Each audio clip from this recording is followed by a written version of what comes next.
नाजरीन, इलाकाई खबरों में अब रुख करते हैं मालाकंड का, जहां एबीसी न्यूज के डिस्ट्रिक्ट रिपोर्टर फारूक शाह की रिपोर्ट के मुताबिक जिला मालाकंड में समाज दुश्मन अनासर के खिलाफ कार्रवाई मजीद तेज कर दी गई। सखा कोट में नाकाबंदी के दौरान कार से भारी मिकदार में मंशियात बरामद करके मुलजिम को हिरासत में ले लिया गया।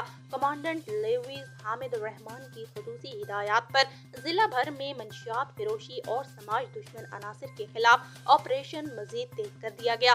लेविस पोस्ट सखा कोट के इंचार्ज रहमान ने भारी नफरी के हमरा खुफिया इतला मिलने पर नाकाबंदी की और मोटर कार से भारी मिकदार में मंशियात बरामद कर ली। लेविस ने मुलजिम को गिरफ्तार करके इनके खिलाफ एफआईआर दर्ज कर ली। पोस्ट कमांडर सैफुर रहमान का कहना था कि ऑपरेशन मजीद तेज किया जा रहा है, इसलिए समाज दुश्मन अनासिर तौबा ताइब होकर शरीफ शहरियों की तरह जिंदगी गुजारें, वरना सलाखों के पीछे जाने का इंतजार करें।